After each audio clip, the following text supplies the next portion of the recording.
결혼 준비 시작한 지 얼마 되지도 않았는데 아무리 봐도 내 남편으로 사는 것보다는 엄마 품의 효자아들로 평생을 사는 게 훨씬 더 나아 보여서 예비시댁에 귀한 아들 반품해주고 돌아왔어요.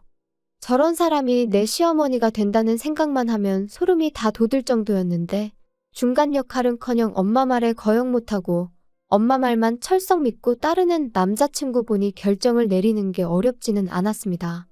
몇 년을 연애했고 눈에 콩깍지가 끼어있다 해도 제가 스스로 제 발을 시월드 구렁텅이에 빠뜨릴 정도로 무지렁이는 아니었거든요. 어설프게 조율하는 것보단 빠른 파혼이 맞다 싶어 이렇게 큰 결단을 내렸습니다. 저희가 상견례할 당시만 해도 아무런 문제가 없었어요. 오히려 예비 시어머니가 먼저 허례허식은 생략하자고 예물 예당 같은 거 하지 말고 애들한테 한 푼이라도 보탬되는 걸 해주자고 먼저 제안을 했었거든요. 저희 집에서도 당연히 찬성을 했고 결혼도 반반 결혼 생각하고 있으니 얼마를 도와주시던 간에 똑같이 맞추겠다고 제안을 하셨는데 예비 시어머니가 먼저 집은 원래 남자가 해오는 거 아니겠냐며 그냥 혼수만 준비해오면 된다고 나왔습니다. 옛날이야 그랬지만 요즘 누가 남자가 집 해오고 여자가 혼수해가고 하면서 결혼을 하냐고. 부담 가지실 필요 없으니 반반 결혼하자고 한 번 더 물으셨는데 예비 시어머니는 절대 그렇게 할 수 없다고 단호하게 거절을 했었습니다. 반반 결혼을 한다는데도 계속 싫다고 우겨대는데 어떻게 별 수가 없었어요. 그래서 혼수 비용에 결혼식 비용, 신혼여행비까지 전부 저희 집에서 다 하겠다 말하고 그렇게 이야기를 정리했습니다. 친구들은 요즘 그런 시어머니가 어디 있냐며 저보고 전생에 나라를 구했냐느니 어쨌다느니 소리를 하면서 부러워했어요. 다들 부럽다 부럽다 하니까 저도 처음에는 좋은 시댁 만났구나 막연하게 그렇게 생각하고 있었죠. 그런데 그 해준다던 신혼집이 제가 생각했던 것과는 많이 달랐습니다. 집을 해준다니까 뭐 강남에 몇십억 하는 아파트를 들어가야겠다 그런 욕심을 부렸던 건 절대 아니었어요. 다만 신혼집의 위치라든지 그런 것들에 있어서 당연히 그 집에서 살아갈 저희에게 선택권이 있는 건 줄 알았거든요. 그런데 그런 게 아니었어요.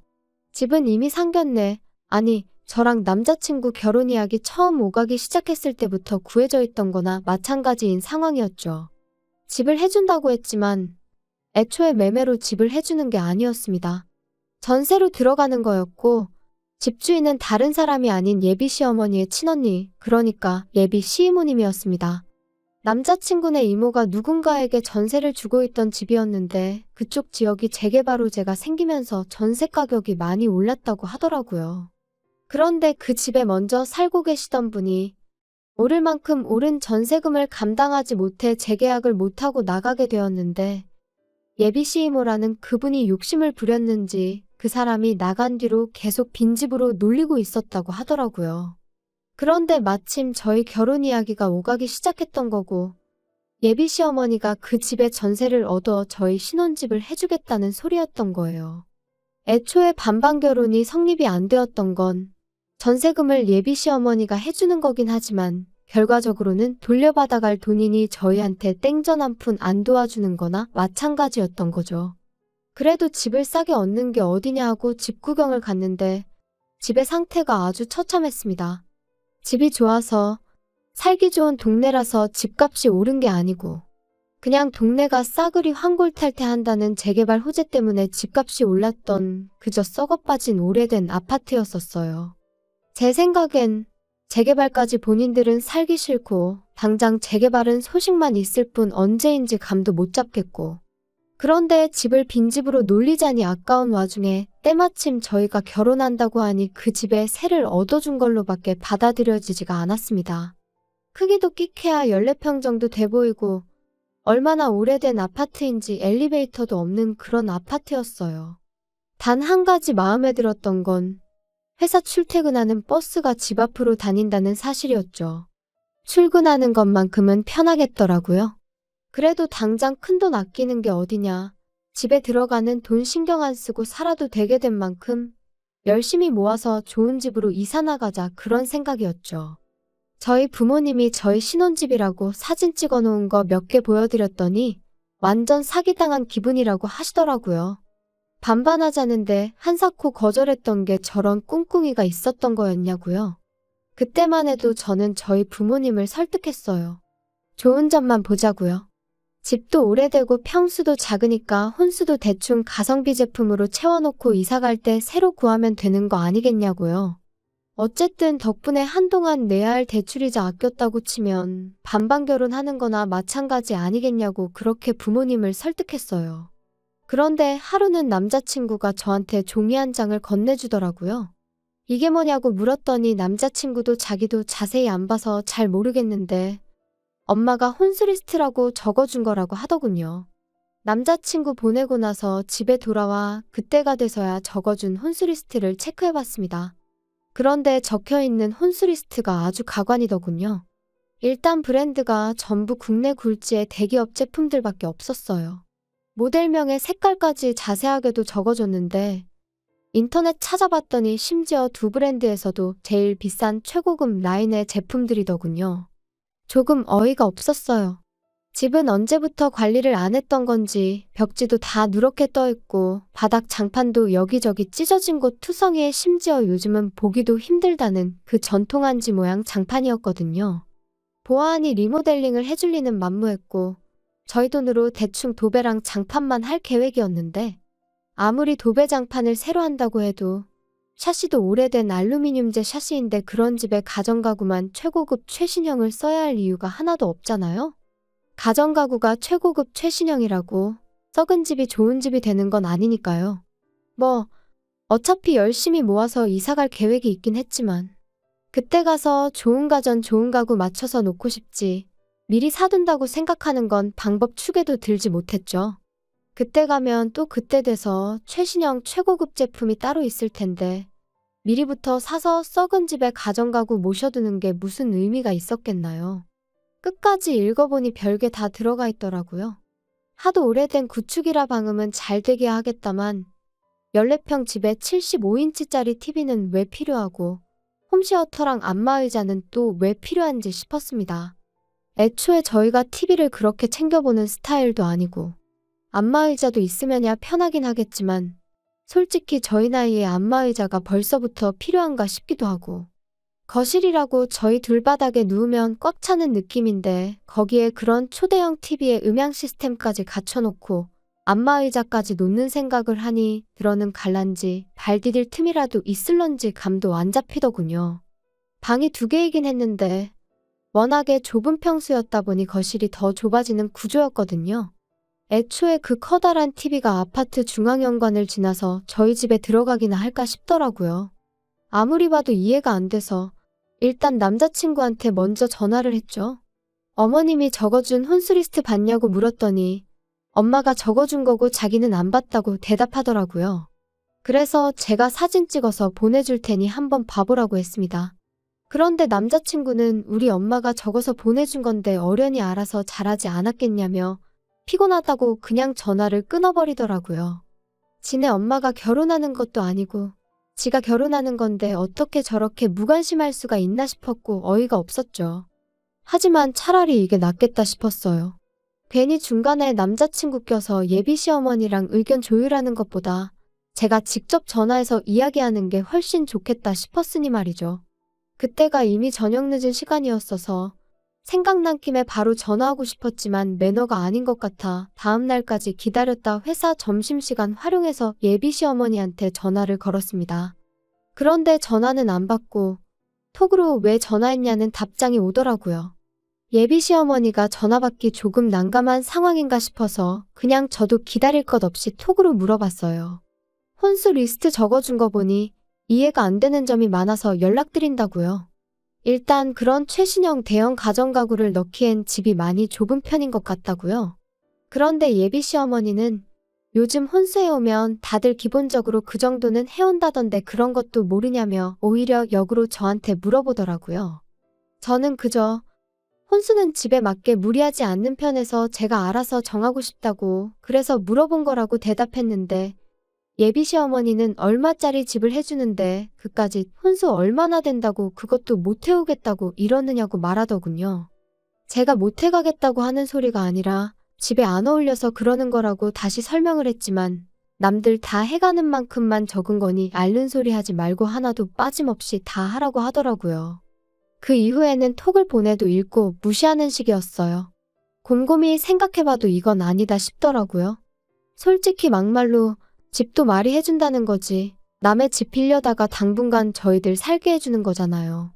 저희 사는 중에 만에 하나 재개발이 시작되면 뭐 분양권을 저희한테 넘겨줄 것도 아니고 그렇다고 저희 앞으로 그 돈을 주기로 한 것도 아닌데 사실상 동거래는 예비 시어머니와 한가족인 예비 시이모님 두 분 사이에만 오간 거지 제가 땡전 한 푼 받은 게 없는 거나 마찬가지였잖아요. 그런데 예비 시어머니 욕심에 집에 어울리지도 않는 혼수를 해오는 것도 말이 안 된다 싶어서 그냥 저도 제 뜻대로 밀어붙이기로 했습니다. 혹시나 또 집 해주는데 어쩌고 하면서 뭐라고 하면 제가 생각한 거 그대로 한마디 되갚아주려고요. 시어머니가 적어놓은 혼수 목록이 대충 계산만 해봐도 5천만 원이 훌쩍 넘었거든요. 제가 인터넷 뒤져가며 이것저것 찾아서 가성비 제품들로 구성해봤더니 그 코딱지만한 집 채우는데 500만 원이면 충분하겠더라고요. 예비 시어머니가 아들 시켜서 저한테 종이 한 장 휙 던져놓고 통보식으로 혼수 목록 줬던 것처럼 저도 똑같이 제가 새로 고친 혼수 목록 톡으로 사진 찍어서 예비 시어머니한테 보냈어요. 톡으로 또 이게 뭐냐고 물어오길래 불편하게 톡으로 하지 말고 전화로 하자고 말했죠. 뭔가 싶었는지 이번에는 전화를 바로 받더라고요. 예비 시어머니는 전화 받자마자 내가 적어준 거에서 뺄 게 뭐가 있다고 그걸 네 맘대로 고치냐며 짜증 섞인 목소리로 말을 꺼냈습니다.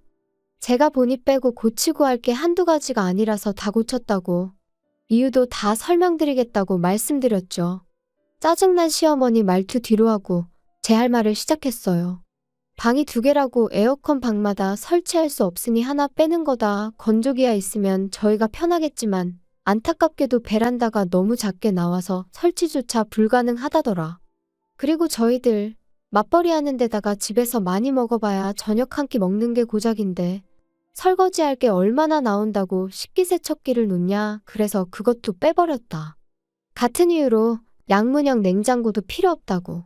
냉장고에 들어간다고 음식이 안 상하는 것도 아니지 않느냐?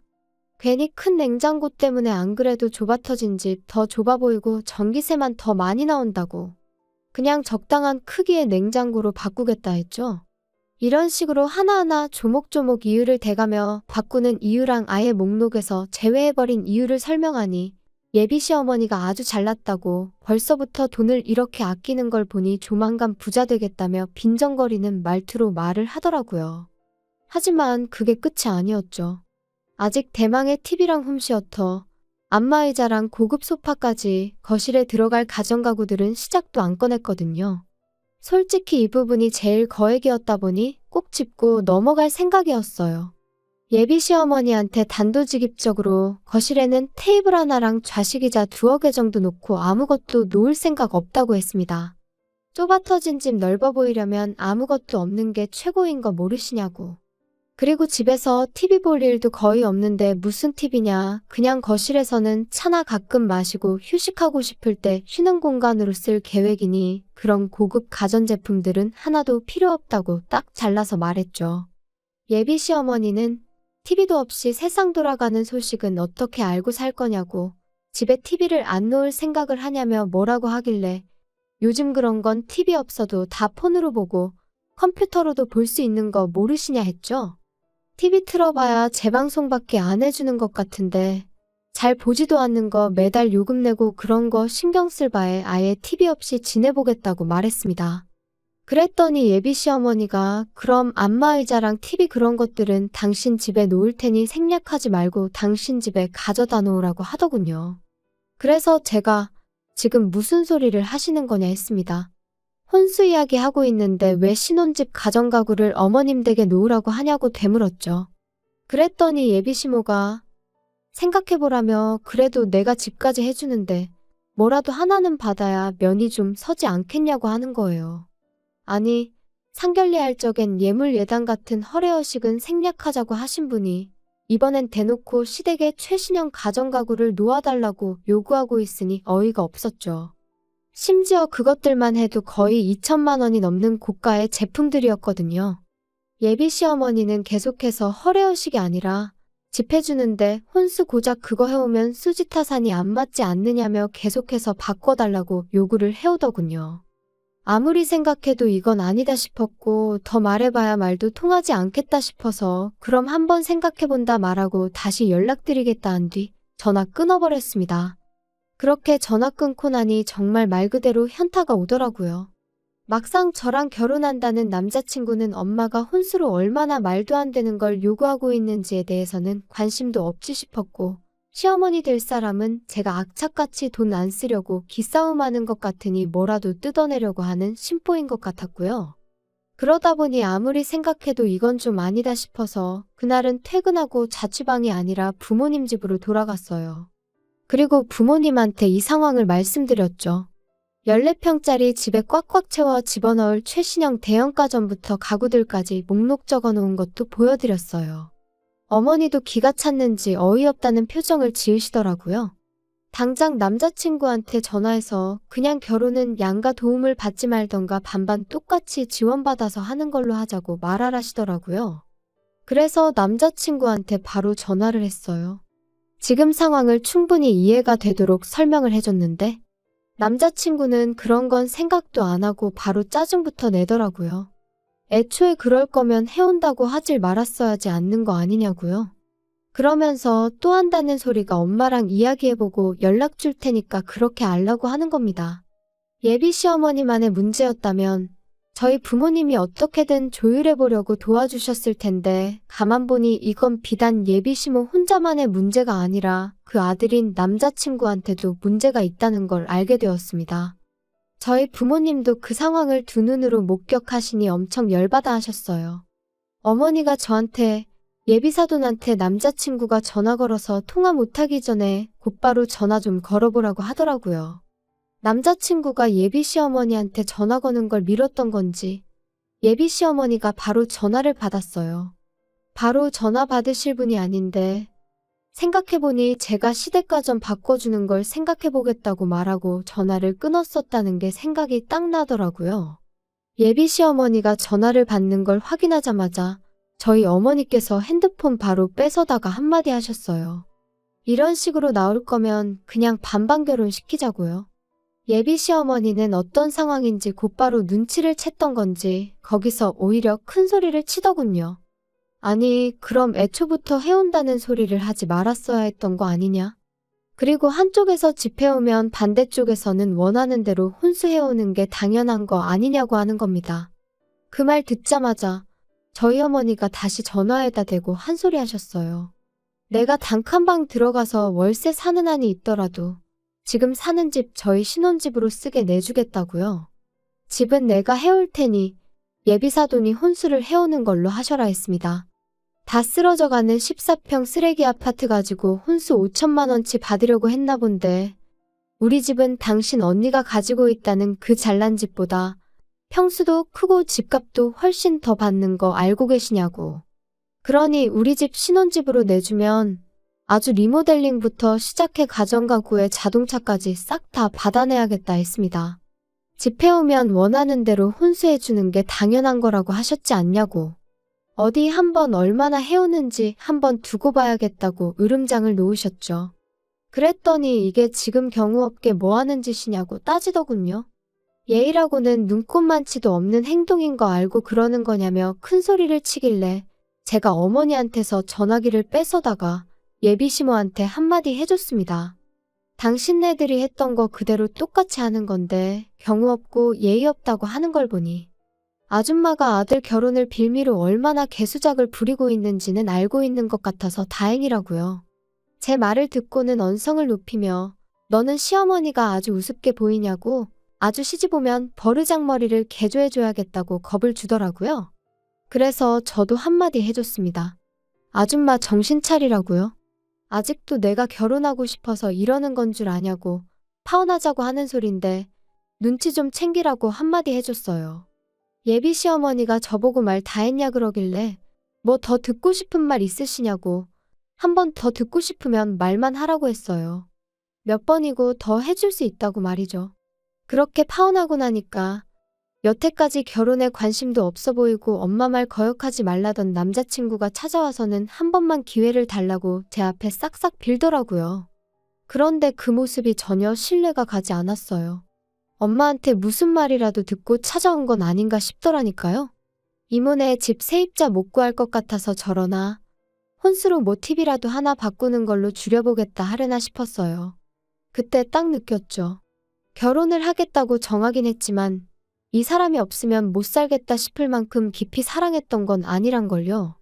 애초에 저는 이미 혼수리스트랍시고 남자친구한테서 종이 한 장 건네받았을 때부터 결혼할 마음이 싹 달아났던 것 같아요. 남자친구한테 내 마음 돌릴 생각 없다고. 파혼의 이유가 당신 어머니한테만 있는 건 아니니 너무 엄마 탓은 하지 말라고 한마디 해줬네요. 애초에 너가 나랑 결혼하고 싶었으면 나랑 너네 엄마랑 저렇게 개싸움 나게 두지는 않았을 거 아니겠냐고 하니 아무 말도 못하고 돌아가더군요. 한편으로는 거액의 혼수 목록을 받았을 때 그때 차라리 후련하게 정리해버렸다면 이렇게 마무리가 더럽지는 않았을까 싶은 생각이 들 때도 있습니다. 하지만 여전히 그거 하나만큼은 확실하네요.